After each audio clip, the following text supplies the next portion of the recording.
Assalamualaikum warahmatullahi wabarakatuh. Bagaimana teman-teman semua? Semoga sehat semua ya. Di video kali ini, saya dan rekan-rekan dari Sekolah Tinggi Ilmu Kesehatan Kendal ingin menyampaikan materi tentang komplikasi persalinan dan demonstrasi kompresi bimanual eksternal atau KPE dan kompresi bimanual internal atau KBI. Berikut nama-nama kelompok dari komplikasi persalinan. Yang pertama Sally Prasasti, yang kedua Tambah Dwi Suprobo, lalu yang ketiga Vinolusiva Arfi, yang keempat Vita Listiani, yang terakhir Yulia Eva Febriana. Yuk kita simak videonya. Selamat menyaksikan teman-teman. Perkenalkan, saya Vinolusiva Arfi. Saya akan menerangkan apa itu komplikasi persalinan. Tahukah kamu komplikasi persalinan?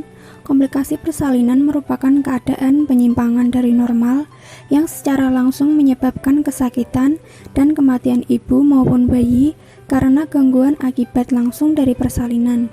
Komplikasi persalinan merupakan keadaan mengancam jiwa ibu atau janin karena gangguan akibat langsung dari persalinan. Irmayanti 2009. Perkenalkan, nama saya Sally Prasasti. Saya di sini akan menjelaskan faktor risiko pada komplikasi persalinan. Itu ada 4.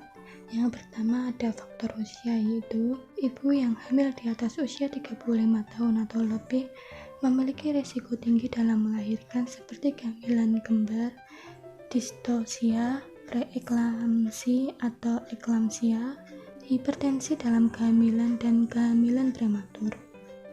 Ibu yang melahirkan pertama kali pada usia 19 tahun juga memiliki risiko komplikasi pada kehamilan pada saat melahirkan dan nifas, menurut Manuaba 2009. Yang kedua ada paritas, yaitu persalinan lama lebih sering terjadi pada ibu multipara atau grand multipara karena pada dinding abdomen atau uterus terdapat jaringan perut karena kehamilan sebelumnya yang dapat menghambat proses kontraksi. Yang ketiga ada jarak kehamilan, yaitu jika terjadi kehamilan berikutnya selama masa 2 tahun menyebabkan pembuluh darah belum siap beradaptasi dengan adanya peningkatan jumlah volume darah pada waktu hamil, menurut Mahmudah 2010. Yang terakhir ada aktivitas selama kehamilan, yaitu kondisi ibu hamil juga dipengaruhi oleh aktivitas ibu selama hamil. Ibu hamil yang banyak bergerak selama hamil akan dapat mempengaruhi atau mempercepat proses persalinan.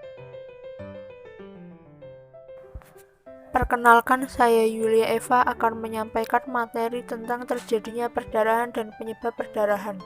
Pertama, terjadinya perdarahan. Perdarahan setelah melahirkan umumnya berasal dari robekan pada vagina atau akibat tindakan episiotomi yang dilakukan saat persalinan. Selain itu, perdarahan juga bisa terjadi selama proses pelepasan plasenta sesaat setelah bayi lahir. Kondisi pada rahim akan memicu lepasnya plasenta. Yang selanjutnya penyebab dari perdarahan. 1. Plasenta akreta. Perdarahan berat pasca melahirkan bisa disebabkan oleh plasenta akreta. Terjadi ketika pembuluh darah dan bagian lain dari plasenta tertanam terlalu dalam di dinding rahim. 2. Retensio plasenta. Kondisi di mana tertahannya jaringan plasenta atau janin di dalam rahim. Kondisi ini membuat pembuluh darah di rahim belum tertutup dengan benar sehingga menyebabkan perdarahan yang hebat. 3. Masalah pembekuan darah.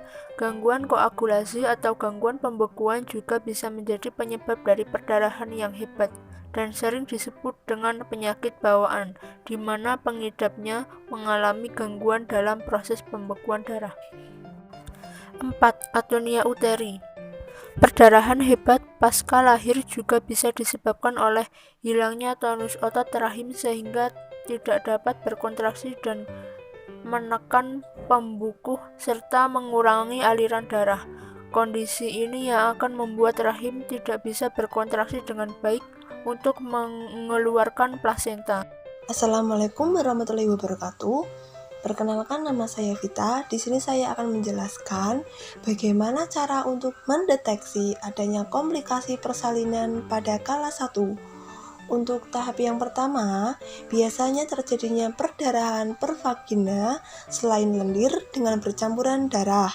Untuk tanda dan gejala infeksi dengan temperatur lebih dari 38 derajat Celcius, disertai dengan demam menggigil, dengan tekanan darah lebih dari 160 per 110 mmHg.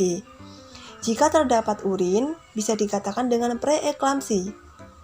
Dengan detak jantung janin kurang dari 110 atau lebih dari 160 kali per menit. Untuk selalu diingat ya, selalu periksakan kehamilan untuk mendeteksi komplikasi persalinan sedini mungkin. Untuk selalu periksakan secara rutin atau berkala di petugas kesehatan, seperti perawatan gizi, perawatan payudara, kesehatan diri selama kehamilan, untuk selalu hindari rokok, alkohol, dan obat-obatan di luar anjuran dokter. Terima kasih.